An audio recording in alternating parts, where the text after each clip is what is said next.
personally by the different levels of honesty and the personal stories that we've heard today. And I'd just like to pause in that moment. And I'm sure you join me in honouring these ladies and their stories, including you, Miss Lowe, who is not only a Miss Lowe, but very much a Leonie to many of us. It takes great courage not to underestimate what you know and to stand up in front of a group of people from different backgrounds and different experiences and share what's in your heart. And after 20 years in the industry, I may not have been to sea, but I can also tell you stories of sexual harassment. I can also tell you my stories of violence. I can also tell you my stories of microaggression, discrimination, pay inequality. We all have those stories. But I don't want to detract from what we've heard today, but to let it just settle amongst us in the room that we're dealing with real issues, with real people.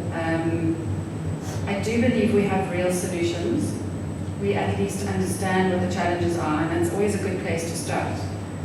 And Mr. Ntuli, while you said that women need to champion the change, we very much welcome you to be one of our champions too. So no escaping that. It takes both men and women, as my colleague from Worcester, Anne Myers of Cetus Marine Consulting, who herself is a master mariner, reminded me yesterday. This is not a conversation for a room full of women. This is a conversation for a room full of men and women.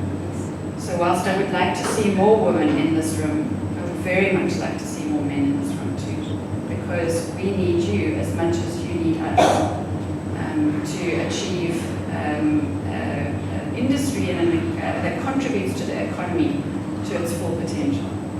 So just honouring the stories you've shared, thank you very much. I have been very moved. I'm very pleased to tell you that this is not my speech. It is a beautiful document though. It's a comprehensive maritime transport policy for South Africa. And it reminds me that while we are all sitting here and listening to these heartfelt stories, there's a debate going on in Parliament around economic growth. And so much of what we've talked about and so much of the challenges we face can be solved by economic growth. And I think collectively, part of this conversation, when we move to the solutions, has to be about how we implement plans and policies that are deliberately designed to grow our economy. Because it's through growth that jobs are created, that more experiences and opportunities for cadets are also enabled. So let's make sure that economic growth is on our agenda, as is solving the day-to-day issues that we all face as women trying to seek our rightful place in this industry. Nadira, you mentioned that I wear two hats today. Yes, the one is with SAMSA, a company that I'm very proud to be part of. The other is also with the Women's International Shipping and Trading Association of South Africa, which was relaunched in this country earlier on this year. I would like to ask Worcester South Africa members to stand, if you don't mind.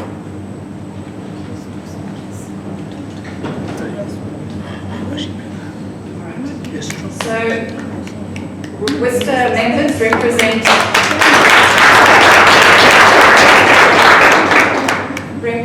women who are in management and leadership positions in the industry. These are the women for whom the struggle continues in a different form. These women are battling to secure access to those networks we spoke about, who are doing what they can every day to grow their businesses, to build future leaders, to inspire maritime leaders of the future. And we hope, as Worcester, into the future to be able to connect and network in a way that provides support to both seafarers and those entrepreneurs who are also trying to access this part of our economy. If only 2% of the maritime industry is comprised of women, and 51% of the economically active population are women, we are surely missing out on significant skills, talents, competencies. And if we want to grow this sector, quite clearly the discussions we're having today are of critical importance. Talking with the employer hat on, I think it's also important to acknowledge that there are many success stories in this industry, and I'm not taking away from the significant challenges we face. but a number of the speakers have spoken to push and pull factors, things and environments and conditions that make a more diverse workforce make more sense. And it's important that as employers we identify where those potentials for success are and build on them with deliberate implementation and development of policies and workplace practices that support inclusivity. Our business is quite a diverse one, working across multiple sectors.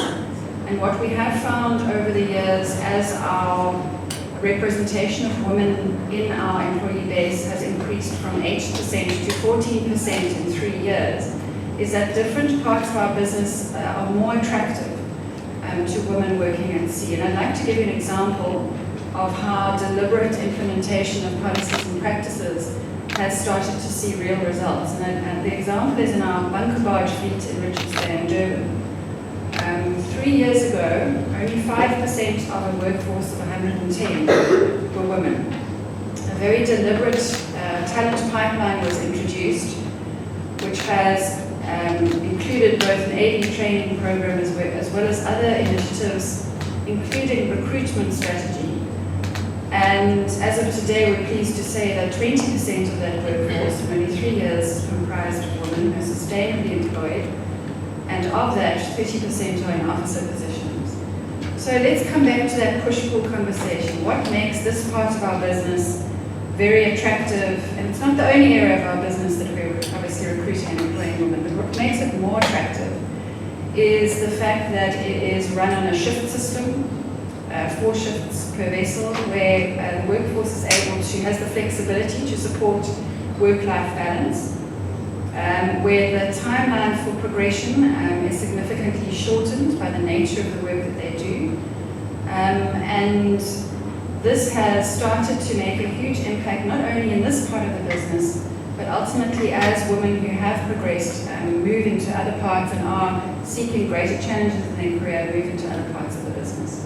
So success is possible, but it is quite clear that unless you have leadership driving a very deliberate implementation of policy, it's not going to happen. If I could have been in this industry for 15 years and every year we said 8% of our workforce are women, but after 3 years we've been able to achieve a significant change because from board level it's been driven as an imperative, means that it is possible. So I think we mustn't tolerate people constantly putting up the barriers. That the days that are gone, and I myself probably put those barriers up in the past. But we must now understand that it takes deliberate commitment and implementation to ensure that we are creating positions for women both at sea and ashore. And there are a number of women who are working ashore who perhaps have decided that a seagoing career isn't for them. But we have created positions where they can survive, thrive, and strive to continue to the next level. So my key takeaway, and I'm sure we are under time pressure, is that the struggle continues in different forms, and it's up to us to make sure that we're addressing that by mobilizing, by being the voices, by leading. Don't be afraid to lead. And also that it is critically important for us as an industry to start mainstreaming this conversation. I'm tired of going to South African maritime industry conferences where gender and inclusivity issues are in a breakaway. This needs to be part of the plenary. And it's very important that when we talk inclusivity, we're talking a multiplicity of genders, because it's not just about men and women. We're talking a multiplicity of cultures, a multiplicity of nationalities. The issues we face here are exactly the same issues that they're facing in Ghana, in Nigeria, and other parts of Africa. And it was very refreshing earlier this year to travel to Ghana to participate in the Women's International Shipping and Trading Africa Conference, where women from Cameroon, Nigeria, Gabon, Ivory Coast, Sierra Leone, Liberia are sharing exactly the stories that you've all shared today, and holding on to the importance of things like African Union policy and comprehensive maritime transport policies as the important catalyst towards growing economy and growing opportunity. don't have many wise words to share with you as I close, because I think you've all said it well enough. But let's keep going. Continue to be that voice. Continue to tap into those who have walked the path before you. And certainly be mindful and cognizant that for many of you sitting in the room today, you're looking for jobs, you're looking for credentials, you're looking for experience. It's only by all of us working together that we can find that solution. So thank you very much for the platform. Looking forward to being part of conversations around solutions.